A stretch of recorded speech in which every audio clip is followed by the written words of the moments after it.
Hi, everybody. Welcome to another live with Sherry and Tech. I'm Juliet, and I'm super excited to have you here. And before we start, I would like to acknowledge the land of each of us is presently the Turtle Island, that we are guests here, and it's our shared obligation to respect, honor, and sustain this land. Acknowledging the territory that we are on is about so much more than the land, and at the same time, it's all about the land. The essence of a land acknowledgement is honoring the people, communities on the Turtle Island. Their knowledge, wisdom, belief, teaching, languages help support love, care, and tradition of many ancestors who have been on this land since time immemorial. In acknowledging the tradition territories of the many indigenous people of the Turtle Island, we are given the opportunity to welcome these traditions and ways of being into our own lives. So I hope that all of you, if you haven't know where are you situated, just to Google and just Google what is land acknowledgement, so you know where are you situated. I'm super excited for all the sessions that we're having in February. Is with Cherry and Tech, we are trying to bring as much information to all of you. Our new cohort is opening up in Saturday, so we are bringing today participants from our fall 2023 cohort. And the idea of this is that they tell us all the good and bad, what it happened and how it happened. So let's welcome all of them. Let's bring them in. Welcome everybody. How are you? Hello. Really good. I feel like we didn't talk about how we're going to go into the questions. So let's say that you go and jump and answer, or you want me to call your name after a question. Maybe call out. Yes, okay, that's easier. If I forget your name, if I not forget that I haven't called you, let me know, because that happened to me before. Okay, so let's start telling people who are you. So Neha, why don't we start with you? Sure. My name is Neha. I use they, them pronouns. I have been a product manager actually for a little bit of time now. So my experience coming into this cohort was a little bit different than some of the other people. But I've had 4 years of experience as being a product manager. At my time with Cherry on Tech, I was the lead PM, and we worked on imposter syndrome. And it was great. And the other small little fact is I live in Philly and I got 2 cats and a partner I live with. Yeah. I love it. Did you share ever pictures of your cats? I don't think so. That's not fair. I can definitely show off one tonight if you would like me Yes. to. Yes, we can do that. Oh, we are bringing like life cats into this. I just tapped for this one. If that isn't enough to join, I don't know what is. Yes. Yes. Thank you so much.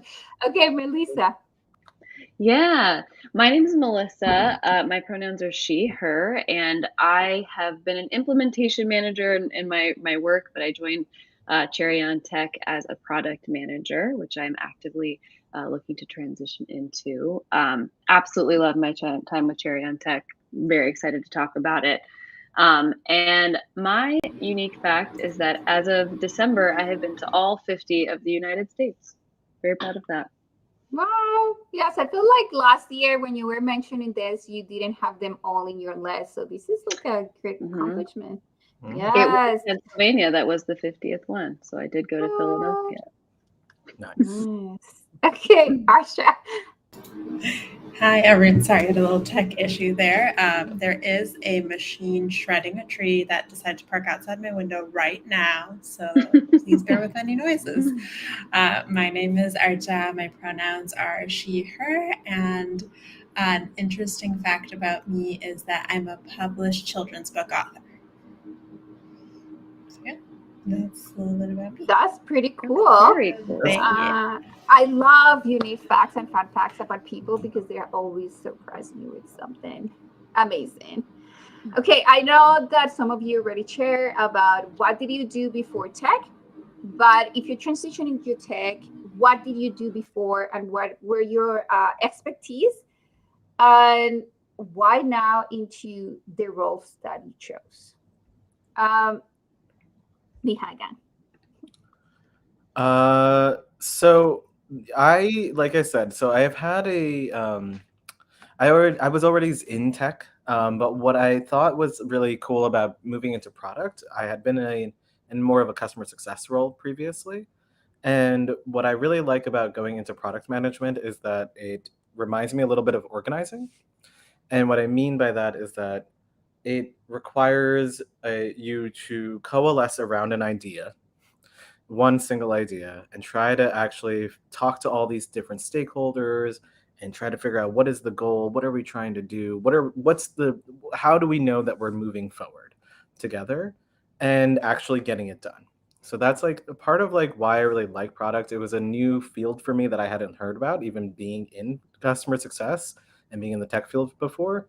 So I was really happy to move into product and kind of start to flex a little bit of my organizing skills into my work life as well.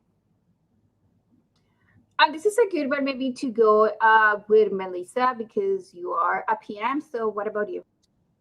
Yeah, so the bulk of my career has been in implementation. I would consider myself tech adjacent because I worked for a restaurant point of sale company that was, of course, technology, but I was more on the customer side.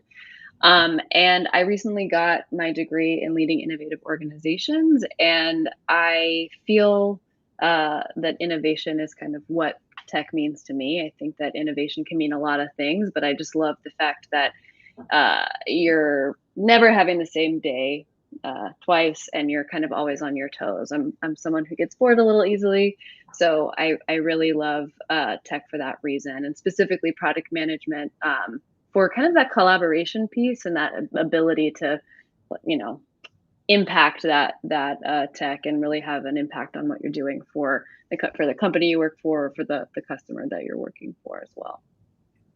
Thank you. Archaa, what about you as a developer? Awesome. Yeah. So I forgot to mention earlier that, I'm I'm looking for a role as a software engineer currently. And I did a little bit more of that 180 transition into tech. So my previous life was working as an educator, first as a classroom teacher, then as a consultant in the education space. And I career pivoted initially looking for just more career stability. And then once I got into developing, coding, all of that, I found actually a lot of overlaps between what I did as an educator and the world of programming, especially that it's actually deeply collaborative, which Cherry Tech is the perfect example of that. You have to know how to work with people. You have to be able to work with a lot of different type of people to be successful at your role.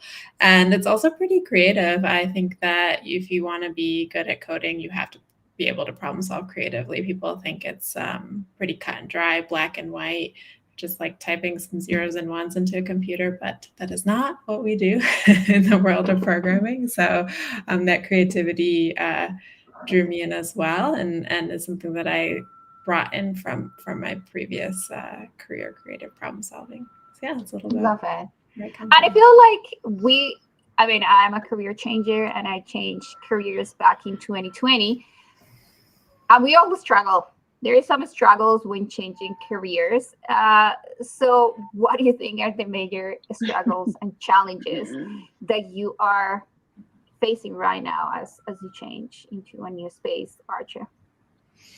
Yeah, I think that probably everyone is going to resonate with this, but just actually finding that job right now in this market, in whether it's, we're moving into something adjacent or completely 180, if we don't have that kind of experience written, on the resume that feels directly aligned, that feels like it's providing a challenge right now to break into tech. And I think that that's one of those things that right now just requires a lot of patience and finding things and people, communities that keep you going, keep your spirits up, and can commiserate with you like through the struggle, and just really not internalizing it, because it's so helpful to hear everyone be like, this is happening to all of us, like not just you as an individual because you're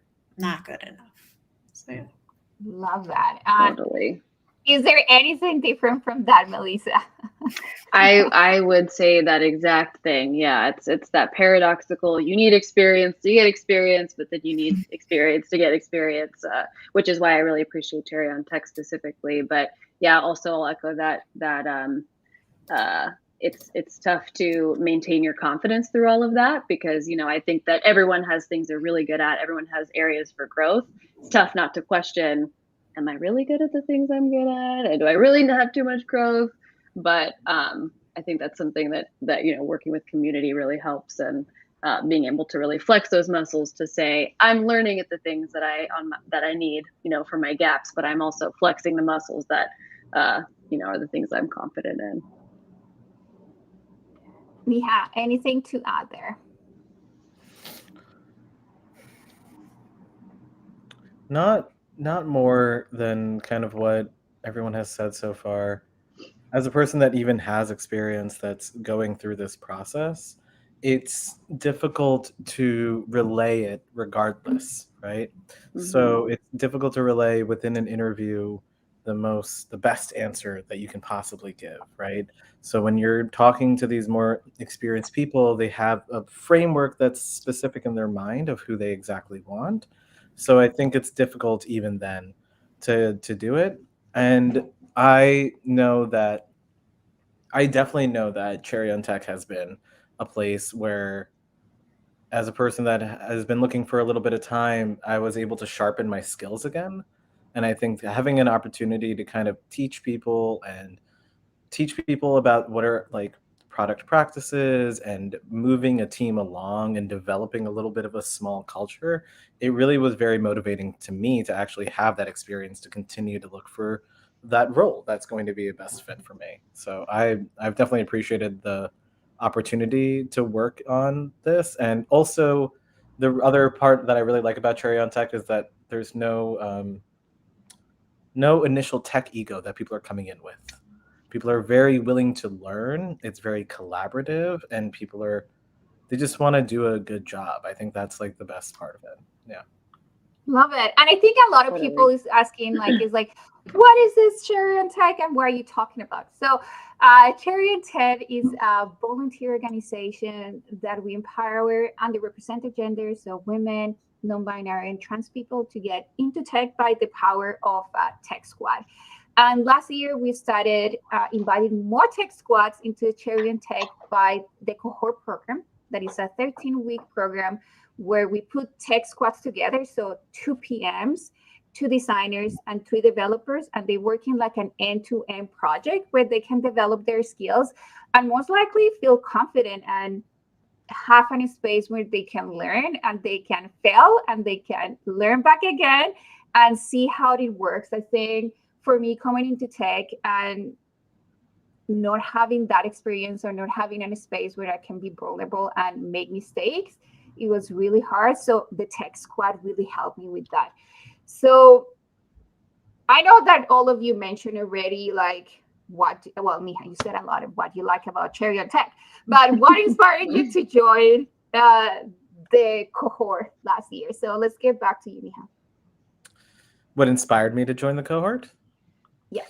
Um, I think for me, the other aspect of why I appreciated this space, especially even as a person that has a little bit of experience, was the way that the program is kind of paced, right? The program is like there's a lot of information. If you're a new person, there's so much documentation that the Cherry on Tech team has like developed for every single role. There are tasks, there are mentors, there are other people that are also helping you. You're not just thrown onto a tech squad. And I believe that the other thing that really I noticed for myself was the automatic inclusivity of the programs that you guys were having on the Saturdays.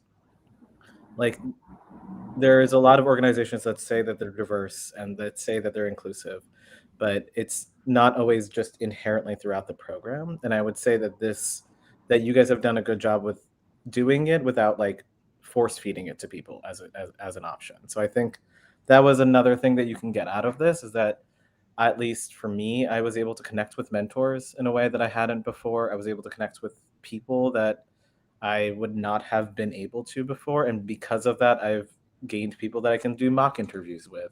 I can batter around ideas with. Like, just kind of building that connection is something that I found has been very helpful.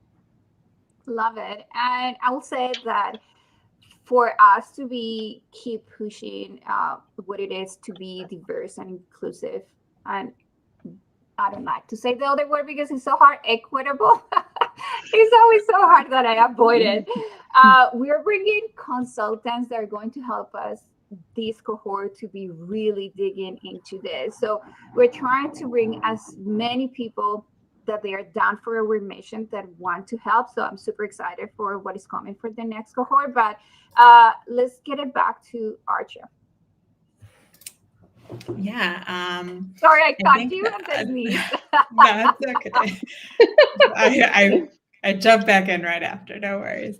For me, the number one motivation to join Cherry on Tech was its design as a program for people underrepresented gender-wise in tech. So for women, for non-binary folks, for trans folks. And that to me was honestly the biggest draw. There are several other programs out there that do offer the opportunity to work on projects to build up your skills, but this is the only one I've seen so far that focuses on the somewhat working to, address that intense inequity in tech around gender.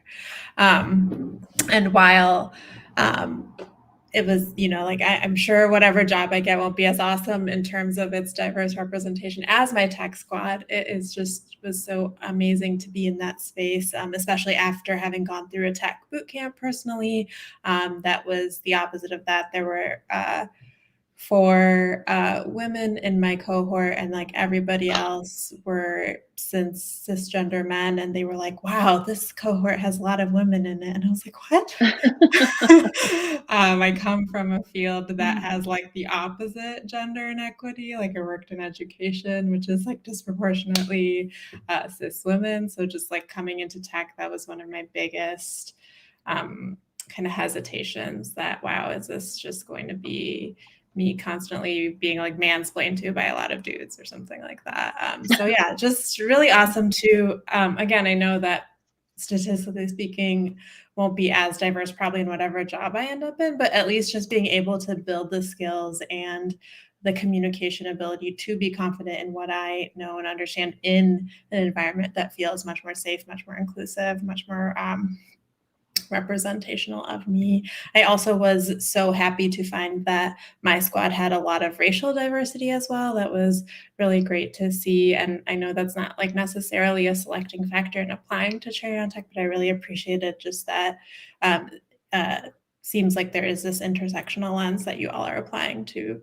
how you create squads and things like that. So yeah, that was my biggest selling point. And then just wrap it up really quickly with one other thing that I really appreciated is that I, before Cherry on Tech, hadn't worked with designers and product managers. I'd only ever worked with other developers. So that was my first time experiencing that. And that was a game changer for me because that's what the real world is for developers. So, yeah. Love it. And I will say that Melissa comes from like a little bit different from the two of you, as Melissa was here before the cohort started. So why did you join Cherry on Tech initially? And what it drives you to be part of the cohort with your tech squad? Yeah, so I could probably echo a lot of the same sentiments as you two. My main motivation was getting experience, both in the actual like skills that I wanted to gain, but then also just like looking for something to put on my resume, right? And I think that Cherry on Tech absolutely did that in ways that I wasn't expecting. And I think someone mentioned this, but I really wanted to make sure that I said that I love that Cherry on Tech, in addition to the inclusivity, also the problem spaces that we actually work on are problem spaces that are really impactful. Like my group also worked on imposter syndrome, and I loved that we were able to think about ways to impact this, and that was kind of baked into the experience of doing something in tech and something that I wanted to work on. And I started a little earlier. I was part of the last cohort, but I also was part of a tech squad during the summer. And again, I'll echo the same thing. It's an incredible place to learn. I don't have a background necessarily. I haven't been a developer. I haven't been a designer. I don't sometimes know a lot of what people are talking about, but there's literally no better space to learn than when you're doing, and especially in a group that's so open and welcoming and open to helping learn and being the person on the other side of that as well. So yeah. I love that. And I'm glad that you mentioned the problem spaces. The problem spaces ideas came out from our research, talking with people about what do they need in life and what they're struggling. And that's where we grab the ideas from. And the main idea of having like an end-to-end project, usually when you go to work, the project is there already and you just jump in halfway to trying to fix it or make it better or enhancements or whatever. But one of the coolest experiences that I have in my first job is to work in a beginning process, like in a beginning project from the discovery. And I thought, okay, everybody should have this experience of having like an end-to-end project in their resume or as a experience. So that's one of the other factors about this. Challenges. What challenges did you have during the 13 weeks? And I love this. Usually you see people like really struggling the first month. Like, I don't know where we're going. Is this going to be possible? And I cried. Not a lot, but I cried in the last presentation because it was so cool to see where everybody was at that point. Like that struggle that they have at the beginning and all the roadblocks were like, disappear, but it's like they learn so much from it. But Archaa, what were the struggles that you faced during the cohort?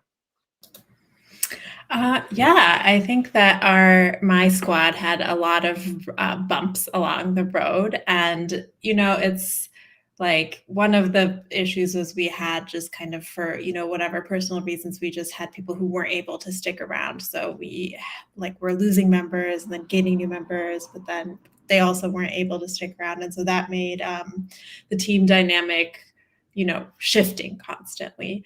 And then we're all just such different people. We all have such different roles. And so trying to communicate in groups of people that are really different from you is always challenging. And I think that, there are points when we were trying to figure out our problem space, which is the process of figuring out what product your squad is going to build and going through an actual process to decide that was quite challenging for our group because we just were coming in with a lot of different ideas and opinions and having a hard time finding common ground. But it was honestly probably a really great real world experience, I think, because a lot of projects that are designed, in this kind of context, it's usually relatively smooth sailing in terms of like, okay, everyone feels it's pretty low stakes. So you're just kind of there to do, whatever your hour or two of work and then keep going to whatever else you have going on. But in an actual job, it's so much more realistic to be like, there's so many interpersonal, technical, logistical conflicts that are always coming up, and to be able to experience that, I think was just really helpful to be like, okay, yeah, this is actually the reality of working with these different roles, especially because as a programmer, my kind of approach to tech is very different than, let's say, a product manager. And so I had never worked with a product manager before. So I wasn't used to talking so much about what was being built and ideating so much around what was being built. I was much more used to just having something kind of told to me, or just very quickly deciding, okay, these are the things, and then we're building it. Yeah, so I think that they were actually honestly great experiences. And at the end of the day, like, I want to add the caveat that while it was challenging, it wasn't like challenging in the sense of like, oh my gosh, like this is, more than I signed up for, bit off too much. It was more like, okay, it's challenging, and we have the context of we have the shared understanding as a community, so we don't have to like get so stressed out or lose sleep over this. It's more just like take it in stride and keep going sort of thing. So I love that. I love struggles. I think with every person that I talk, I would say that struggles are one of the biggest opportunities for learning, and having a space where it's okay to struggle and it's okay to step out and change what you're doing and slow down is okay. And exactly that's what happened at work. And at work, you won't have maybe the space to slow down and change the course, but I think is so powerful to be able to do that. And we have different resources around this. So we will have mentors, and we have another mentor that we call Cherry and Tech. Cherry and Tech. Oh my goodness, Cherry Mentor. And the Cherry Mentor is a little more operational in the sense, and a little more like a cheerleader. So there is a lot of different things that are going to be provided for this. But honestly, learning in this way is such a powerful tool. Neha. I would say that we were very lucky about not missing people didn't drop from our team, but one of the things that definitely did happen was life happened. And I think that is an extremely that happens all the time in a real work environment, is that life happens and your developer cannot be there for a week or two. The work that you thought was going to happen didn't happen. Um, you had designed something, and then this it changes in the middle, and the developer creates something. You're like, I didn't tell you. Oh no, maybe the cat Technology happens. interfere into the discussions. Like, I'm done with this.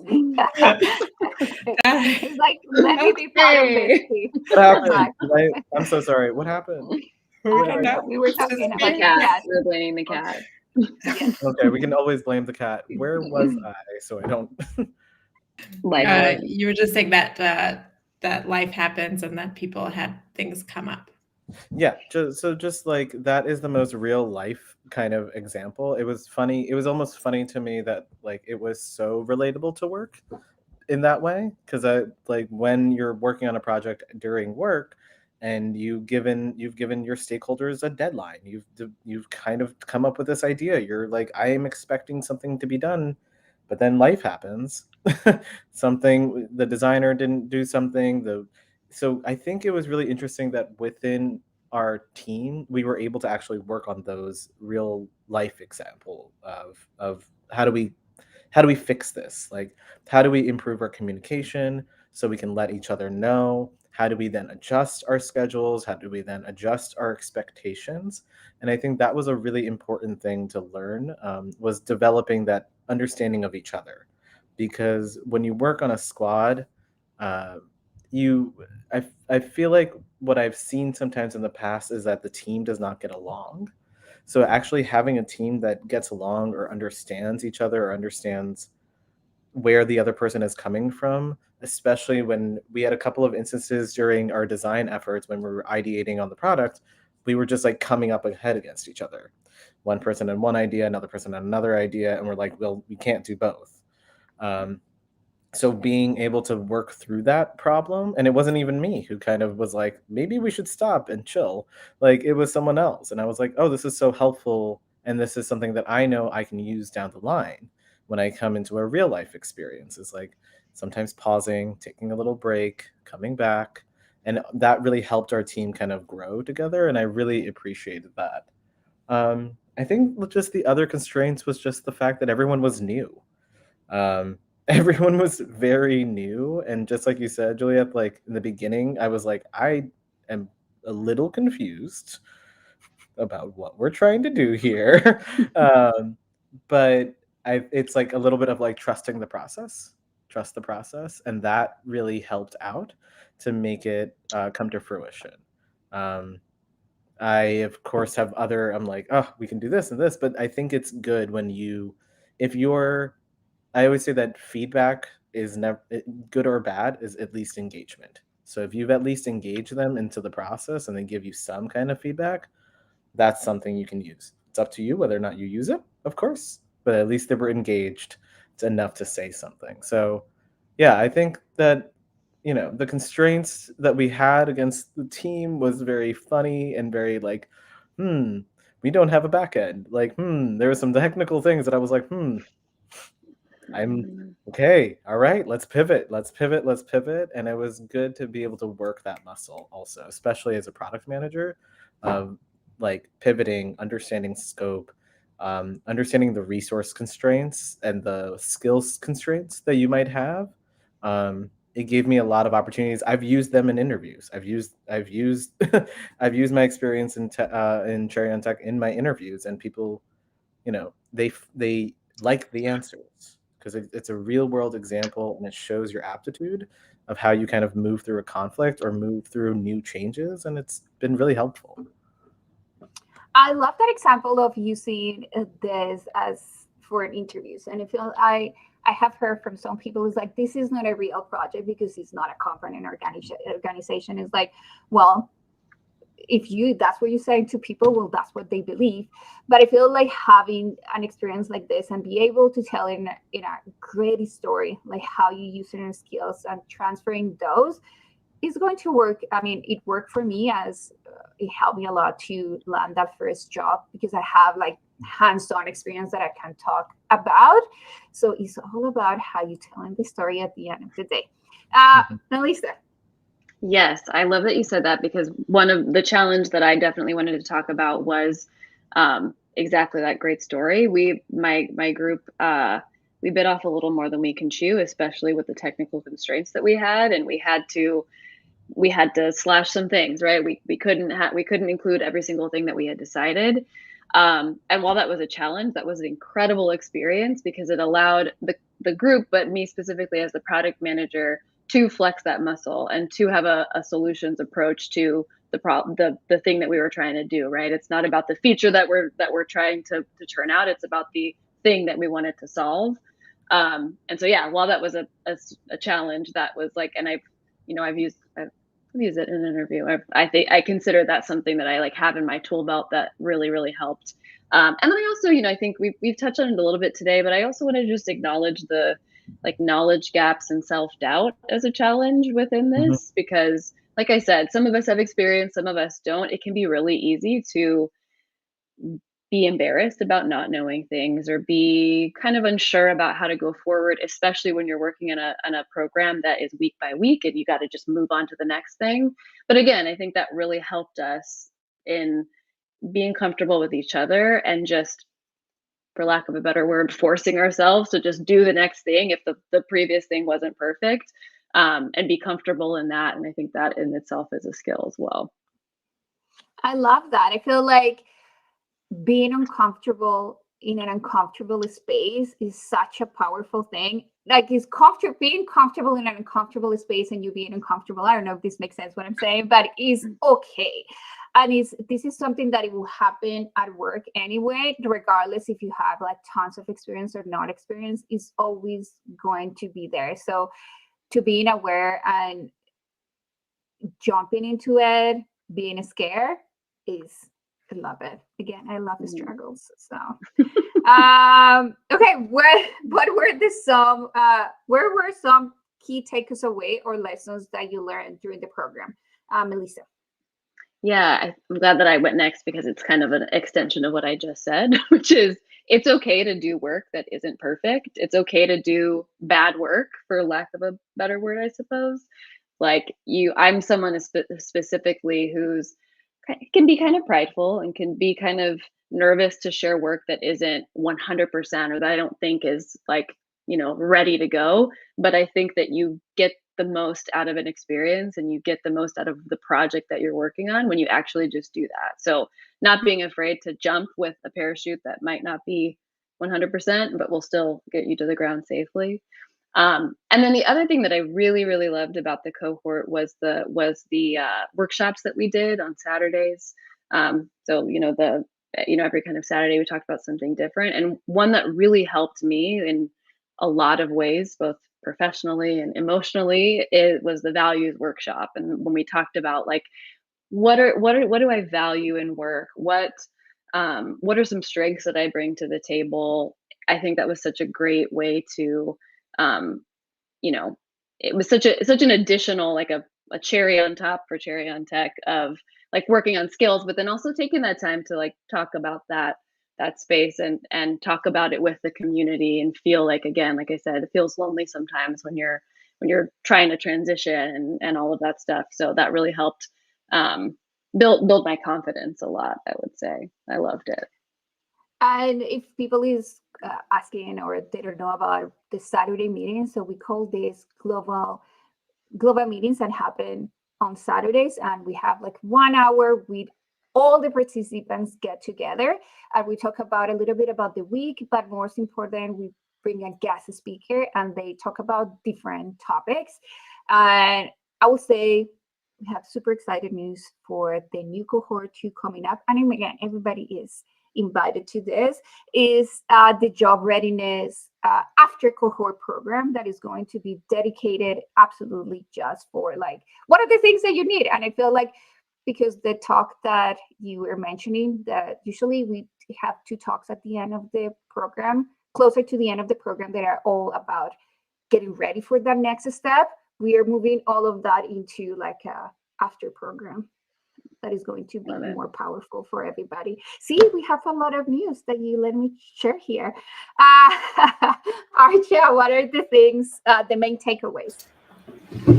I think I already touched on, and so did other folks, kind of the community aspect of the whole program. So I'm going to focus a little bit more on some of the technical takeaways that I had. I think that, like I mentioned, this is my first time ever working with a designer and a product manager. And that, especially for folks out there who are programmers, coders, who are contemplating applying, I would highly recommend it for that piece specifically. It was just a total game changer, especially working with these really detailed, amazing wireframes. Like everything I had built before this, I was like designing as I coded, and it was, let me tell you, it didn't look that great. It didn't look anything like what a designer can create. So that was just an awesome experience and way more real world. Like, you are not going to be asked to pull out full designs as a developer. So that was a huge takeaway for me, just how much more seamless an experience is when you have that process built in for developing. And then the second part was we followed agile workflow in our in our group, and I did have some familiarity with that, but just again, having the product manager and the designer there to get that whole workflow experience really was a great takeaway as well. And that's like amazing interview material right there, because people really care about if you know how to work in a team and know the workflow of a team. And again, for developers specifically, if you know how to work in sprints, if you know how to use Jira, all of that is really helpful. It helps you be much more organized and to be able to talk about it with firsthand experience is great. So that was a great takeaway for me as well. I love when people say like exactly what we are looking for into the program. Sometimes it is translated into what we want and people is getting. So thank you so much for that. We want for people to get as close as we can as how we'll be at work. And I will say that all of us have time limitations. Yes, this is not, no one is doing this as a full time. Everybody's doing these on the side. So there is limitations and constraints about time and how much people can put into these, but we're trying our best to make it as real as possible. So I love it, Archaa. Neha, what about you? Do not underestimate the presentations that you build out from it. Like, those work samples are key to also kind of showing off your work. I think this is something that I'm bringing into a couple of other projects that I'm bringing into, is the need to have the work samples as a part of this, to show off. it's invaluable to be able to kind of do that. So spending a lot of time on those presentation skills. Again, as a product manager, it's very important to be able to do that. I would also say like the other key takeaways is for me specifically was like the mentorship. I was able to kind of gain a lot of people that I mean, the mentors were some of them were on my level, but I still learn from them. Like the people that are joining and doing the presentations, I was able to connect with those people and develop a relationship with those people and learn about their roles. Um, I think the other thing is it's like for me, I was unsure if I wanted to continue still being a product manager for a while. So, but then kind of going through this process, I was like, actually, this is a better fit for me. Listening to other people that do different types of roles, maybe a UX researcher, maybe it was a product marketing, maybe accessibility focus, like it could be anything. And I think it's good to learn what you like and what you don't like as well when you hear all these other people talk about their work. That was really invaluable for me. And again, of course, the community aspect, I think it's being able to build out your community. You have the opportunity to build it out as much and as little as you want. There was a lot of flexibility there, and I really enjoyed just I personally, as again someone that had a little more experience, teaching the agile practices and like encouraging my team and also seeing the flaws that kind of can occur that in the practice. I was like, I didn't think about this part. I didn't think about this part. This needs to be explained. There are a lot of things that I think there is a lot of assumptions that a lot of tech people do when they're talking to newer people that I was able to work through. And because of that, I think I'm able to work with much different types of people. I can work with highly technical people and I can work with highly people that are new to the experience. They will become technical later on. And it's not necessarily about, oh, you can't do this. It's just like, oh, this is a different way to do it. Like, or maybe you should ask your mentor, like, how do you continue to like grow into that role? There's a lot of opportunities to fail. Like that's our team blew up our GitHub right before our presentation, and I was like, that's okay. That's okay. That's okay. It's fine. But they were able to do it, and then they had the experience of what happens. What now they developed a CI/CD process for themselves. Great. I didn't have to teach that to them. That was awesome. So it was a really there's so many different takeaways that you can get out of the experience, and a lot of it is also how you approach it, I suppose, and that's how you do anything. But it's just how you approach this new weird experience that you're going to be doing. I love that you're mentioning the presentations. I think for me, when we were thinking about the presentations, that we want everybody to be including this as like designers, PMs, and developers. It's because when in my previous jobs, we will have like a sprint review where all the teams will present what they're doing. And for me, I'm always down to have like branding presentation, to practice, to have a dry run, to be able to say like, this is powerful and it's great communication. So when I have teams that it will present like they will present half of the screen, or the presentation wouldn't be nice or branded, or that you wouldn't know that they didn't practice. For me, it's like, no, people need to be able to present themselves and be like the best version of themselves that is not just for work, but is going to be influencing when they are at interviews and something like that. And I think having that case study preparing during the whole cohort, so when you're at the end, you have something like copy and paste. Love it.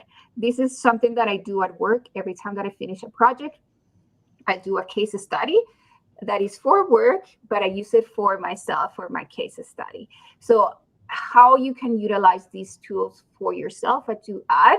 And this is something that we do as a designers. We have always a case study, but how can we help the developers and PMs to be able to have something that they can use on their side too? So I love that. Let's see. Okay, Neha, tell me like a memorable moment or a shipment. A shipment, how you say this word? Oh my goodness, that you experienced in the cohort. See, I put all these words that I cannot even say. Achieve what? Say it. What's the question? I'm so Sorry, sorry. I I got that's okay. I got it. It's not on my word. Can you tell me a memorable moment that you have during the cohort? a memorable moment that we had in the cohort. Um, I think the one of I think this moment with our team when we realized, so one of the tasks I gave to one of the more skilled engineers was like, can we use AI? Like, I know we don't have a back end, but can we use AI potentially to get to kind of elevate our product in a specific way? And she had life, unfortunately, so that happened. Then she finally got back to me and was like, it costs money. And I was like, well, that's a big bummer.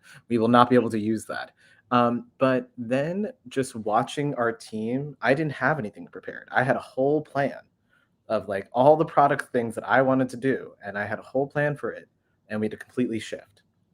This new constraint like really shifted everything that we had to do, and it was really cool to watch these people that literally did not know anything about agile practices or methodologies, had never worked on a team before, how that team, our team together, we were able to completely revamp our idea with new ideas and a new concept and a new flow.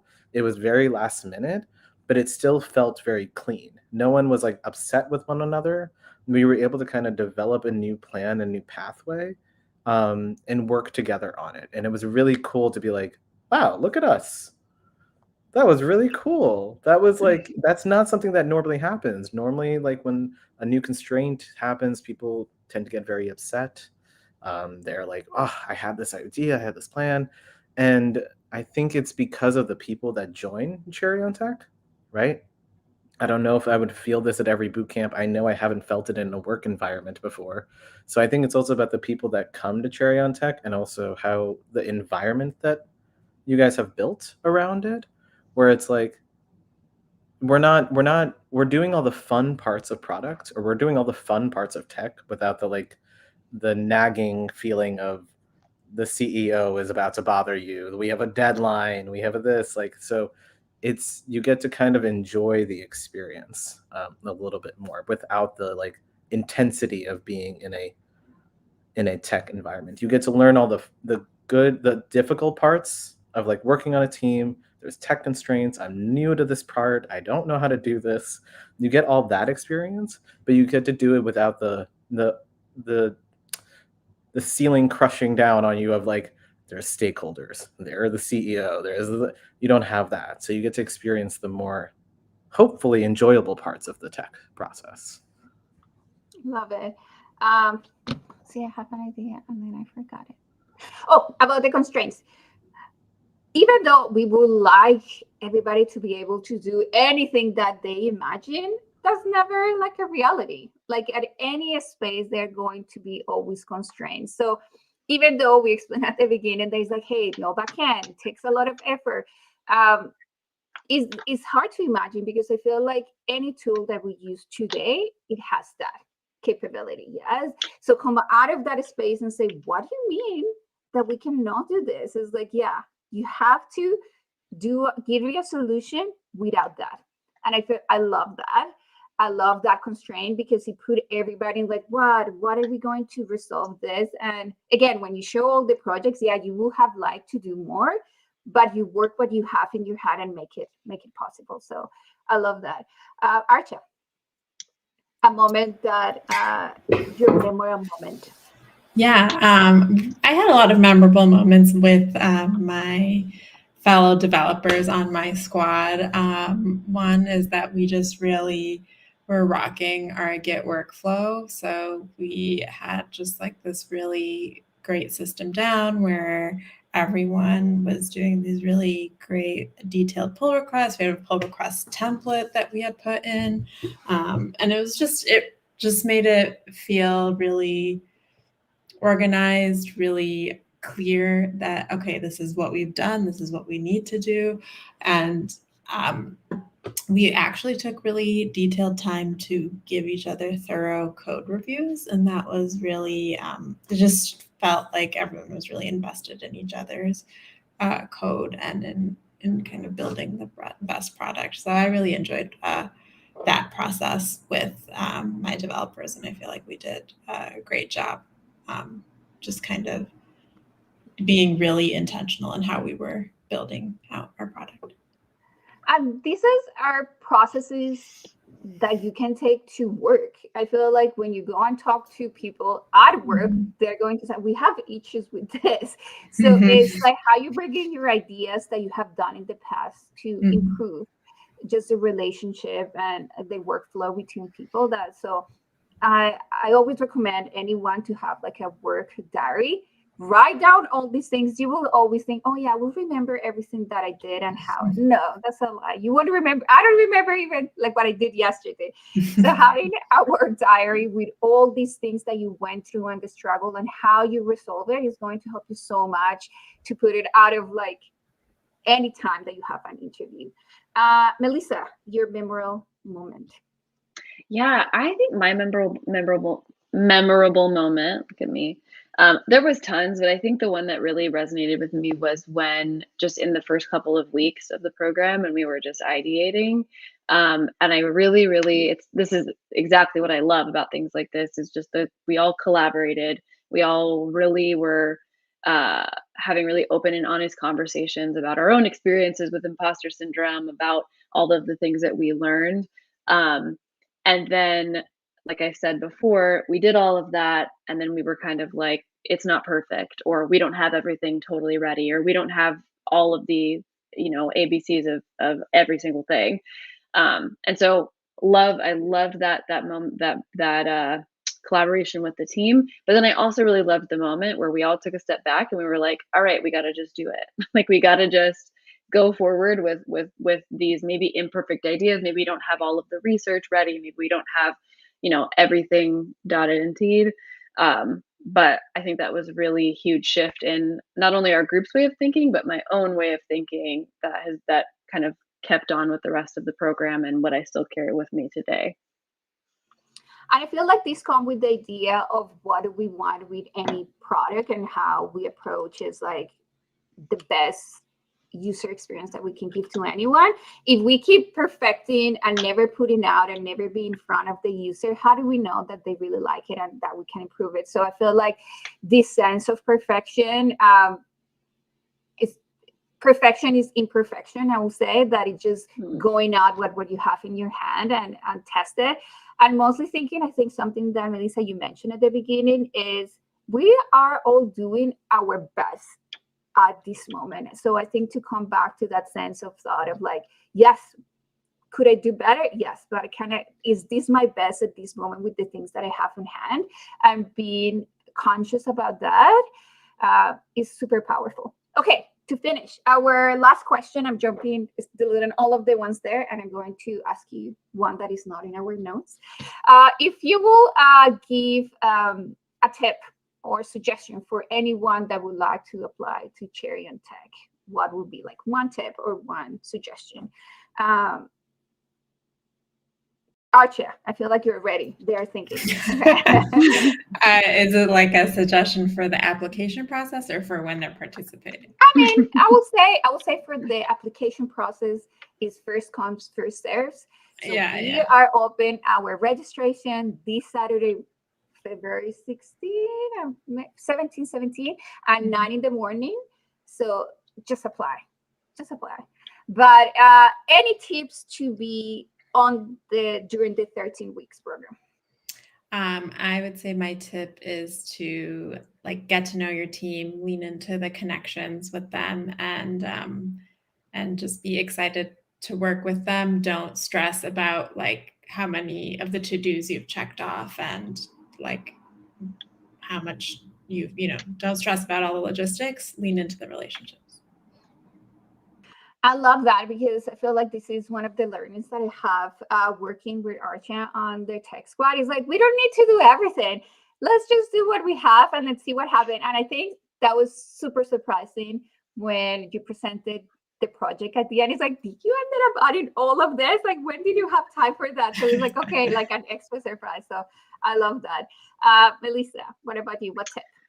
So I don't know if this counts as a tip, but my tip is if you're doubting whether you want to or doubting whether you're XYZ enough to do something like this, you are, and just do it. And don't be afraid. And you can't do it. That's my tip. Yes, and I love it. I love everything though. But I love that if you have the thought of doing something, that means that you already have the skills, that there is something in you that is ready for this. So it's just your body and your whole self saying, yes, go for it. It's just like another thing that is telling you, yes, do it. So I love it. Neha, your tip. I would say, I thought I was going to be ready. I'm so sorry. I think once you're in it, it's also the non-perfection thing, and to also ask for help. I think what typically happens is like a lot of new people, myself included, I do it too. I try to figure out everything on my own before ever asking for help. And it's actually okay to ask for help from your team. Ask for help from your team. If you don't know something, someone else might. Use the mentors. Use the tools that the program kind of provides you to get everything else, get what you can out of it. Like, that's about leveraging all the relationships. So you have to leverage your relationships so that you feel okay about asking for help. Because when you're in a work environment, you're not going to know everything. You're not going to know everything, and you're going to have to be like, I don't know how this works. I don't know how this works. Like, can you help me out? And that's okay. And and that you don't have to have the perfect question formatted to ask your mentor or whatever. You can kind of come with them with as long as you're there to be coached, right? As long as you're coachable, you'll learn. Like, just try to be coachable. I think it's a good, I'll stop there. Love it. And Maricel was asking about the recording. This is live and it's going to be in our YouTube channel. So just go to YouTube channel and say Cherry and Tech right there. We're going to be always there. So you're ready for any time that you want to do it. Thank you, the three of you, for this. Love it so much. And for those who are watching and wanted to know more information, this Saturday at 9 in the morning PST, Ali and me, Ali is the other co-founder, we're going to have another info session. We're going to share more about the processes, what do we do, how we do it. So come and see us on Saturday. All the information is in YouTube channel, on our LinkedIn. And thank you so much. This was great. You were so good. Yes. Great chatting with you. You were great. You were great. Yeah.